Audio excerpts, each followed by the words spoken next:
Pak Ustaz, bagaimana hukumnya mengazankan mayat sebelum dikuburkan? Sebab dosen saya mengatakan itu haram, sedangkan di kampung saya itu dilakukan. Dosen kamu, dosen bapak, dosen antum yang mengatakan haram ini, dia dalilnya dua saja, Quran hadis. Quran hadis, tak ada di Quran, tak ada di hadis, haram. Mana Qurannya? Mana hadisnya? Tak ada, itu haram. Sedangkan orang yang mengazankan mayat itu, saya tak berani mengharamkan. Saya buka balik kitab mazhab Syafi'i. Ini yang membuat ini siapa? Mazhab Syafi'i. Apa kitabnya? Buka kitab-kitab klasik, saya jumpai, kata dia dalilnya qiyas. Quran, hadis, ijma', qiyas. Apa qiyasnya?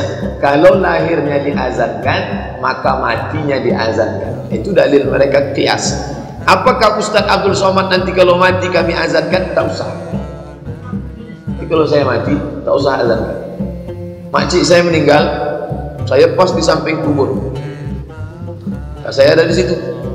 Abdul Somad, iya Pak, kami azankan atau tidak? Tak usah azankan. Tapi saya tak menyalahkan orang yang mengazankan, karena dia ikut pendapat ulama.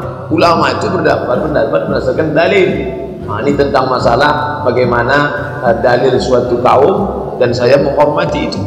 Tapi kalau tak ada di hadis, tak ada ijma', tak ada qiyas, orang kita saja memandai-mandai, oh itu tak boleh, haram. Ini bukan dia memandai-mandai, ada dalam kitab mazhab Syafi'i, ijtihad ulama. Gitu. Satu, adakah dalil mengazani orang yang meninggal saat dikuburkan? Saya belum dapat ya, belum dapat. Mungkin karena keterbatasan pengetahuan saya tidak mengetahui dalil-dalilnya, dan biasanya saya kalau belum dapat saya tidak mengamalkan karena saya belum tahu. Jadi teman-teman yang tahu tolong tunjukkan kepada saya supaya nanti saya bisa teliti. Kalau benar insya Allah saya sampaikan dan mungkin saya amalkan. Kalau kemudian tidak ada dalilnya, maka saran saya lebih baik meninggalkannya daripada mengerjakan sesuatu yang tidak ada tuntunannya. Itu saran saya. Kalau dalil untuk mengazani saat dilahirkan itu masih ada, walaupun ulama beda pendapat, tapi ada dalilnya. Ya, ada dalilnya. Sampai beberapa imam, termasuk misalnya kita tunjukkan ada Imam An-Nawawi, termasuk Ibnu Qayyim Al-Jauziyah, beliau termasuk yang menguatkan pendapat itu. Jadi Nabi SAW pernah mengadani Al-Hasan dan Al-Husain saat dilahirkan, dan itu masih normal, masih logis. Apa diantara logisnya? Karena fungsi adzan itu bisa mengusir setan. Sedangkan sunnah Nabi ketika bayi itu dilahirkan, maka didoakan, diantara doanya menjauhkan dia dari setan. Allahumma inni a'udzubika bikalimatika tammah min kulli syaitanin wa hammah. Kan? Min kulli syaitanin wa hammah wa lammatin wa hammah. Ya Allah, saya berlindung kepadamu ya Allah dari keburukan yang menimpa anak saya ini, dan dari godaan setan, dan dari segala keburukan dari hal yang buruk yang menimpanya dalam kehidupan. Dijauhkan dari setan, sedangkan fungsi adzan itu mengusir setan. Coba lihat di Abu Dawud nomor hadis 666. Idza udzina, kalau adzan dikumandangkan, fafarra syaitanu wa alaihi dhurat, maka setan itu lari sambil terbirit-birit. Jadi kalau adzan berkumandang, setan lari. Makanya antum punya teman non muslim jalan, adzan berkumandang, itu non muslim bisa mengingatkan, Pak, apa enggak salat dulu? Sudah adzan. Karena setannya enggak ada. Fa idza tuwiba, kalau adzan selesai dikumandangkan, ada setan balik lagi menggoda orang lain. Makanya orang Islam bisa jawab, tenang, baru adzan, belum qomat. Setan balik lagi. Sama qomat juga begitu. Sampai Anda akan sholat, saat akan sholat biasa, tapi begitu takbir kata Nabi, uzkur kada, setan itu akan berkata, ingat ini ya, ingat itu ya. Nggak percaya, silahkan nanti saat zuhur, begitu Anda takbir, di benak Anda akan muncul banyak hal yang akan diingat. Ingat ini, ingat ini. Sampai ada juga ingatan, ingat kata Ustaz Adi, setan itu menggoda, padahal setan. Begitu goda. Hatta la yash'urul musalli kam raka'atan yusalli, sampai ada orang sholat tidak sadar berapa rakaat sedang menunaikan sholatnya. Itu kata Nabi. Makanya ketika Maryam dilahirkan, bapak ibunya berdoa. Quran surah ketiga ayat 36. Wa inni sammaituha Maryama wa inni u'idzuha bika wa dzurriyyataha minasyaitonir rajim. Jadi kalau dalam saat keadaan dia masih hidup, baru dilahirkan, itu kesunahannya ada. Walaupun ulama beda pendapat, tapi nggak ada masalah. Anda mau ngamalkan silakan, tidak juga nggak ada masalah. Karena fungsi adzan itu satu mengusir setan, kedua memanggil orang sholat. Makanya diperdengarkan kalimat-kalimat thayyibah supaya dewasanya terbiasa mendengar kalimat itu. Tapi kalau sudah meninggal dunia, orang meninggal dunia itu, maaf, satu, sudah nggak sholat lagi. Makanya ketika antum adzan, dia nggak akan dengar untuk sholat, nggak ada. Yang kedua, setan nggak goda orang meninggal. Nggak ada kerjaan setan godain orang meninggal. Masya Allah, sudah meninggal masih digoda juga. Setan itu punya masalah itu, ya, stres setannya itu. Jelas ya? Jadi kalau saya pribadi saya tidak mengamalkan itu, tidak mengamalkan. Dan bagi yang mengamalkan, coba saya sampaikan dalilnya, nanti saya coba lihat ya. Kita harus objektif menilai. Kalau memang ada dalil kita perhatikan, kita lihat. Kalau kekuatannya sahih, bahkan sahih sekali ya kita bisa amalkan. Kalau misalnya di bawah itu misalnya lemah, bahkan maudhu, bahkan palsu, ya kita tidak usah amalkan.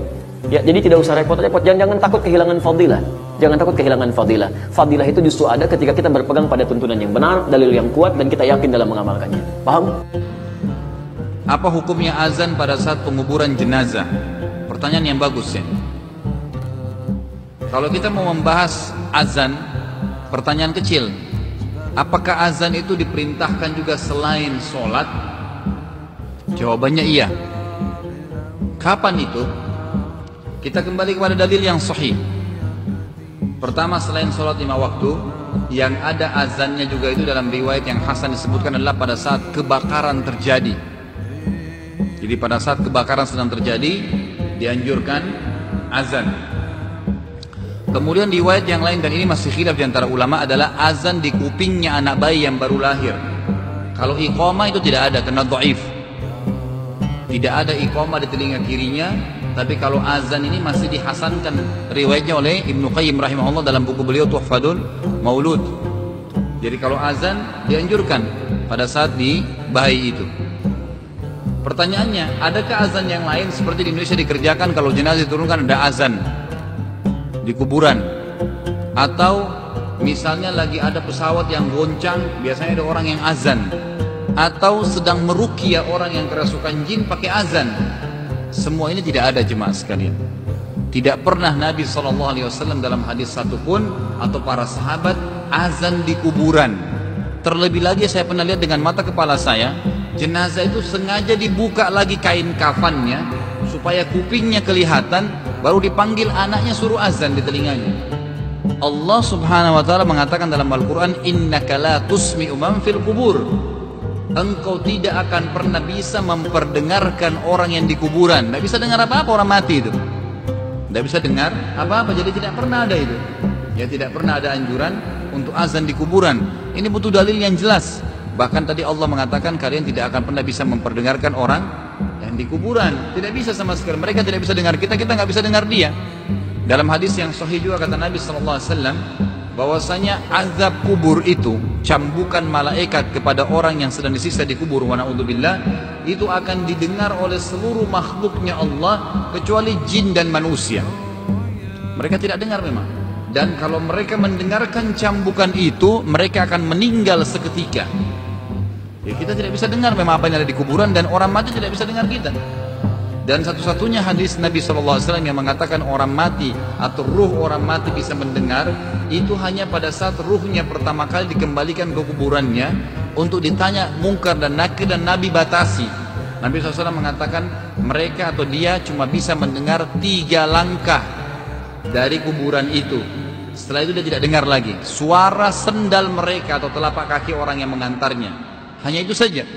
Setelah itu tidak ada didengar.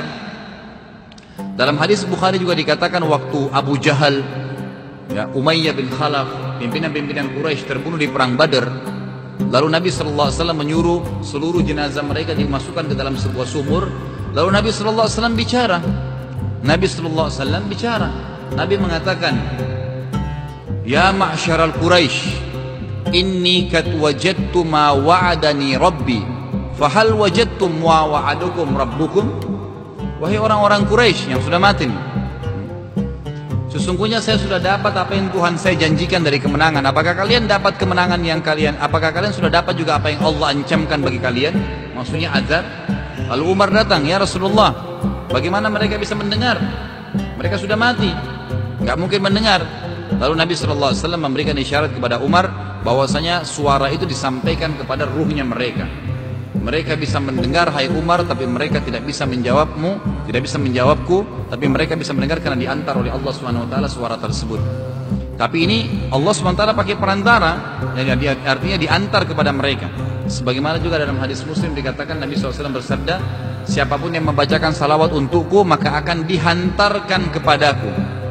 Jadi diantar kepada beliau di alam barzah sana, tapi kita tidak bisa memperdengarkan orang yang sudah mati. Jadi tidak ada azan jemaah sekalian di kuburan. Berbicara juga masalah kuburan dan jenazah ini, perlu diperhatikan bahwasanya sunnahnya kuburan itu pakai lahat. Sunnahnya pakai lahat. Apa itu lahat?